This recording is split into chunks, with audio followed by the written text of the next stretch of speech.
Hello दोस्तों, मैं आपके समक्ष आज एक बहुत ही पुराने और उम्दा अभिनेता की कुछ रोचक बातें लेकर सामने आ रहा हूँ और आपको बताना चाह रहा हूँ अनसुलझे हुए रहस्य या उसके करियर के बारे में जो आज तक आप नहीं जानते, वो बताने की कोशिश करता हूँ। तो ये है डैनी डेंगजोप्पा। क्या आप जानते हैं कि डैनी डेंगजोप्पा जो है एक्टर से पहले गायक थे? शायद नहीं। भारतीय सिनेमा में डैनी डेंगजोप्पा एक ऐसे अभिनेता के रूप में सामने आए जिनने अपने अदाकारी के चलते लंबे समय तक हम सबके दिलों में राज किया है। डैनी एक ऐसे अभिनेता के रूप में रहे हैं जिनने हर तरह का किरदार निभाया है। मिथुन चक्रवर्ती और पद्मिनी कोल्हापुरी की जो फिल्म आई थी, उनके रीड रोल में जो फिल्म थी वो प्यार झुकता नहीं थी, उसी में डैनी ने एक पिताजी का रोल किया था। क्या उसे आप भूल पाए हैं आज तक? शायद नहीं। आज गरीबी दरवाजे पर दस्तक देती है तो मोहब्बत खिड़की के रास्ते से भाग जाती है। मैंने अजय से प्यार किया है। अगर तुम्हारी यही जिद है तो सुनो, यही है वो डैनी और यही है उनका किरदार। ऐसे ही वो किरदारों से आज तक आपके दिलों में, हमारे दिलों में बसे हुए हैं। यकीनन डैनी एक प्रसिद्ध और शानदार अभिनेता रहे हैं। इन्हें बॉलीवुड को कई सुपरहिट फिल्में दी है, हम आप सब जानते हैं। अभिनेता के रूप में एक लंबे कैरियर में डैनी ने अनेक यादगार किरदार निभाए हैं। एक से बढ़कर एक फिल्में की है। वे इंडस्ट्री में शानदार कलाकारों की श्रेणी में शुमार रहे हैं। डैनी डेंगजोप्पा का असली नाम जो है शेरिंग हिंडसो डेंगजोप्पा है और इनका जन्म जो है 25 फरवरी 1948 को सिक्किम में हुआ था। वे सिक्किम के सुरम में पहाड़ी वाले शहर गंगटोक से सरोकार रखते हैं। वे भारत के पूर्वोत्तर क्षेत्र से बॉलीवुड में अपनी पहचान बनाने वाले अभिनेताओं में से एक माने जाते हैं। वे आज भी लोगों को एक बेहतरीन एक्टर के रूप में याद रहे हैं। डैनी ने इंडस्ट्री में 5 दशकों से भी ज़्यादा समय तक काम किया है और डैनी ने हर किस्म की एक्टिंग करके यह साबित कर दिया था कि वे इंडस्ट्री के शानदार कलाकारों में से एक है। उनके सहज और सरल व्यक्तित्व के साथ ही भारी आवाज़ ने उनको खूब प्रसिद्धि दिलाई। आप भी जानते हैं कि उनकी कितनी अच्छी डायलॉग डिलीवरी थी। जब भी वे स्क्रीन पर आते थे, दर्शकों का दिल जीत लेते थे। डैनी ने अपने अदाकारी से इंडस्ट्री में एक अलग ही जगह बनाई है। हाल ही में वे अमिताभ बच्चन, अनुपम खेर, बोमन ईरानी के साथ फिल्में ऊंचाई में दिखाई दिए थे।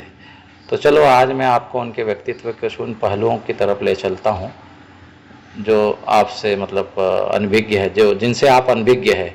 उनसे जुड़े दिलचस्प किस्से बताने की कोशिश करता हूँ जिन्हें बहुत कम आप जानते हैं।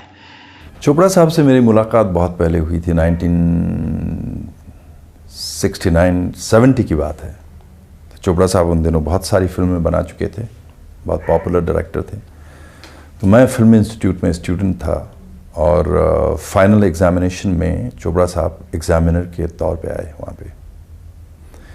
एंड देन उस दौरान उन्होंने मुझे देखा। फिर एग्ज़ाम हो जाने के बाद उन्होंने मुझे बुला के बहुत ही एनकरेज किया मुझे। उन्होंने कहा कि तुम बहुत ही डिफरेंट टाइप के एक्टर हो और बहुत नेचुरल हो, कीप इट अप। और कभी भी बॉम्बे में जब तुम आओ अपना कोर्स ख़त्म करने के बाद, तो मैं तुम्हें प्रॉमिस करता हूँ कि मैं तुम्हें कोई ना कोई रोल ज़रूर दूंगा। तो that was a big thing for me because B R Chopra was B R Chopra, you know. और इंसिडेंटली मैंने उनको ये भी बताया उस वक्त, मेरे ख्याल से कि मैंने अपनी ज़िंदगी में पहली पिक्चर जो देखी थी वो भी चोपड़ा साहब की पिक्चर थी। और वो मैं छोटा बच्चा था उन दिनों में। तो दार्जिलिंग मैं अपने भाई के साथ गया था दार्जिलिंग में, और वहाँ पहली बार मुझे सिनेमा हॉल के अंदर लेके गए। तो मुझे पता ही नहीं था फिल्म क्या होती है। पहली बार मैं फिल्म देख रहा था, छोटा बच्चा 8-9 साल का था। और मैं क्या देखता हूँ कि एकदम से पर्दे के ऊपर कुछ लोग आने शुरू हो गए, कुछ गाने हो रहे हैं, नाच गाना हो रहा है, लोग बोल रहे हैं। और मैं बार बार पीछे मुड़ के देखूं तो वो एक लाइट चली आ रही है पीछे अंधेरे में से, एक चौकोर सा वो छेद है उसमें से लाइट आ रही है। मैं सोच रहा हूँ ये आदमी कैसे ट्रैवल कर रहा है इस लाइट के थ्रू से, you know. It was amazing experience. तो फिर पीछे से लोग चिल्ला रहे हैं बैठ जाओ बैठ जाओ बैठ जाओ। फिर मेरे भाई ने मुझे बिठाया। तो I think that was the first time मुझे लगा कि फैसिनेशन होता है किसी चीज़ का। मुझे लगा कि यार ये चीज़ है जो मैं सीखना चाहता हूँ, जानना चाहता हूँ, you know. I think that was the seed. तो चोपड़ा साहब से पहली मुलाकात वो थी सिनेमा हॉल के अंदर। उनकी फिल्म नया दौर वो चल रही थी। दिलीप साहब को भी पहली बार मैंने देखा। तो मैं सबसे पहले आपको बताऊं कि ये जो है डैनी साहब जो एक्टर के पहले गायकी में अपने नाम कमा चुके थे। हाँ, ये बात बहुत कम लोग जानते हैं कि डैनी डेंगजोग्पा जैसे बहुआयामिक व्यक्तित्व के धनी अभिनेता सिनेमा जगत में एक्टर से पहले सिंगर थे। वे एक्टर बनने से आगे आगे तो पे को गोला पाछे पाछे।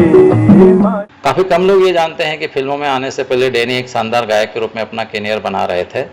इतना ही नहीं, वे एक्टिंग में आने से पहले अपनी गायकी से काफ़ी लोकप्रिय भी हो चुके थे।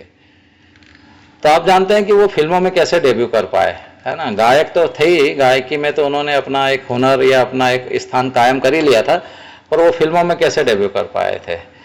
तो उनने जो सबसे पहले जो फिल्म की थी बॉलीवुड में, जो डेब्यू किया था, और उसमें थी, उस फिल्म का नाम था ज़रूरत। और बॉलीवुड में उन्होंने इसी फिल्म से डेब्यू किया था और इसके बाद तो कभी उनने पीछे मुड़कर नहीं देखा।